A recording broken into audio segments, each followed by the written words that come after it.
This bridge was not built across the valley, it was pushed across it.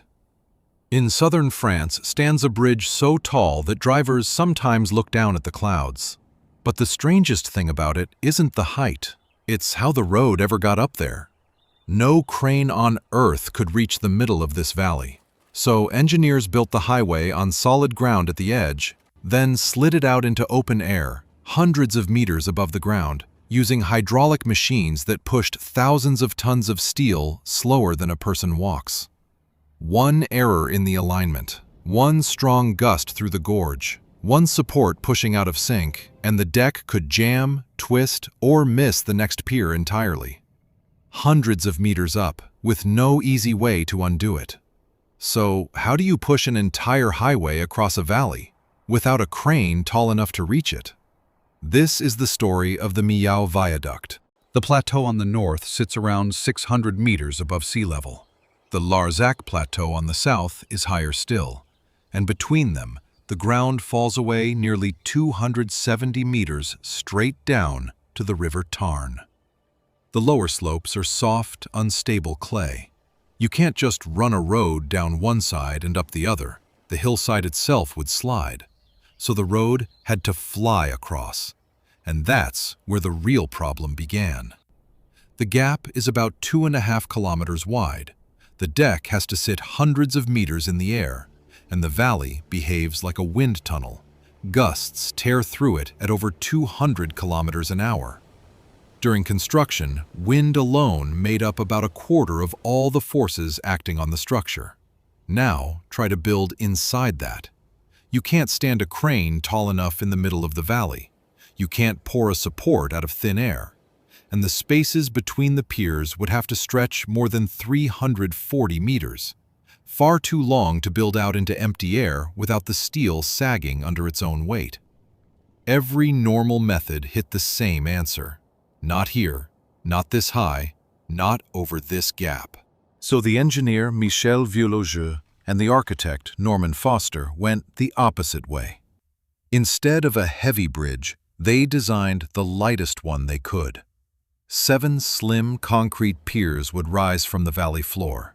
On top would sit not a thick concrete road, but a thin, hollow steel deck, light enough to actually be moved. And above the deck, 7 steel masts would hold everything up on cables, spread out like the sails of a ship. The design was elegant, but elegance still had to be built, pier by pier, 270 meters in the air. Before anything could rise, the team had to go down. Each of the 7 piers stands on 4 deep shafts drilled straight into the valley's bedrock. These shafts run several meters across and reach deep into solid rock, then get capped with massive reinforced concrete footings. That footing is the anchor for everything above it. On the tallest piers, it spreads out at the base like an elephant's foot, wide and heavy.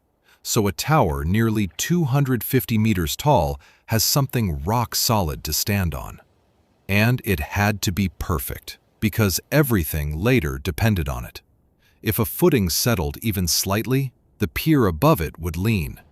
And a leaning pier means that when the road was finally pushed across, months from now, hundreds of meters in the air, it might never line up with the next support.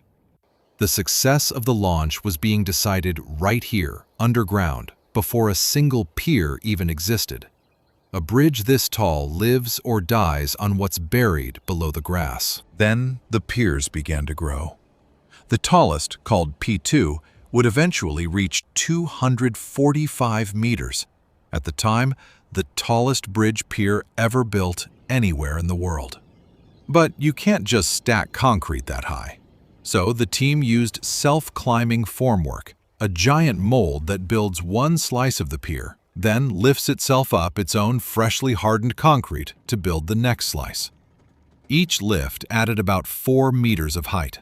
One slice took roughly 3 days. And here's the tricky part. The piers aren't a simple column. They get thinner as they rise, so almost every single lift had a slightly different shape. The molds had to be swapped and adjusted constantly.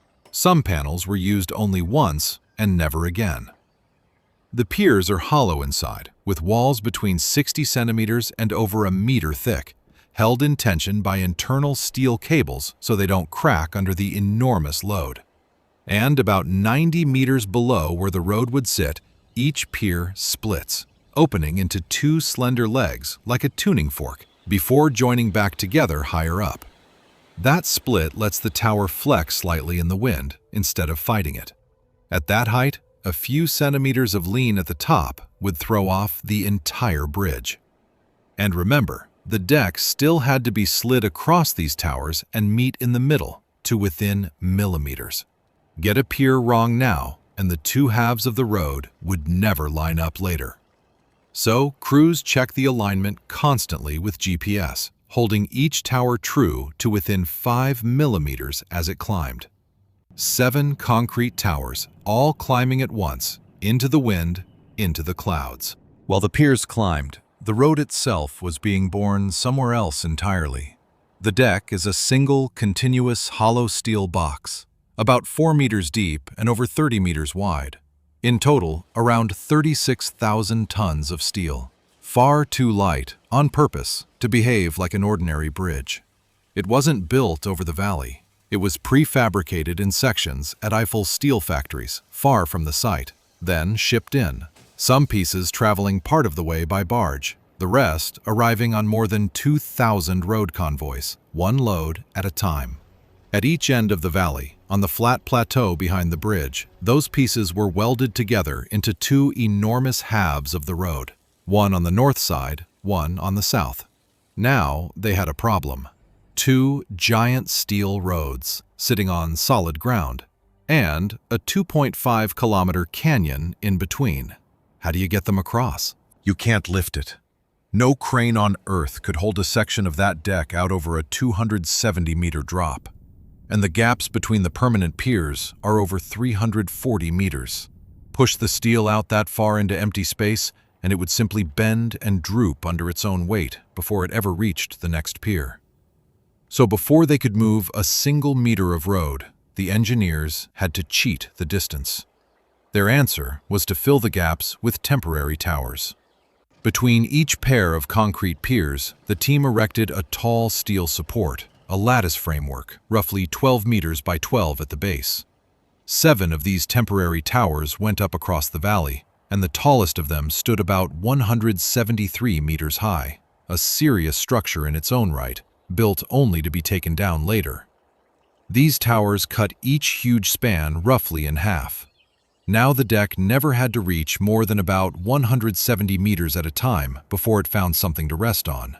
Suddenly, the impossible distance was survivable.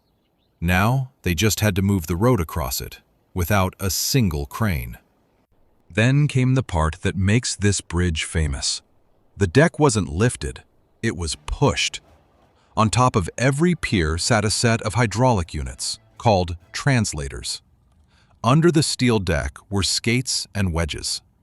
The system worked in a slow, repeating cycle. The wedges grip the deck, the hydraulics shove it forward a tiny amount, the skates reset, and it grips again. Each cycle moved the entire deck forward about 600 millimeters, just over half a meter. To push the whole bridge across the valley took around 5,000 of those cycles. The deck crept forward at roughly 9/10 of a meter per hour, slower than you walk. And every pier had to push in perfect unison. A control center coordinated them all, but each tower had its own local panel, and no synchronized move could happen until every station gave the go-ahead. Thousands of tons of steel sliding over a canyon, all moving as one, checked by GPS, corrected 60 centimeters at a time. And all of it happened out in the open valley. A strong enough gust could shove the whole deck sideways. If the piers pushed out of sync or the alignment slipped even slightly, the launch could jam or twist hundreds of meters above the ground. That's why it stayed this slow. Slow enough to catch a mistake before it became a disaster. At the front of the advancing deck was a lightweight launching nose, a pointed extension that reached out to touch the next pier first. But as the steel stretched out into open air, its own weight pulled the front end down. So a nose recovery system grabbed the drooping tip and lifted it back up, level with the next support, so it could land cleanly instead of crashing into the side of the pier.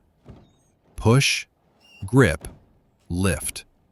Push again. But there was one stretch they couldn't help with a temporary tower. The deepest part of the valley, directly above the River Tarn. You can't stand a support tower in there. So the engineers did something clever.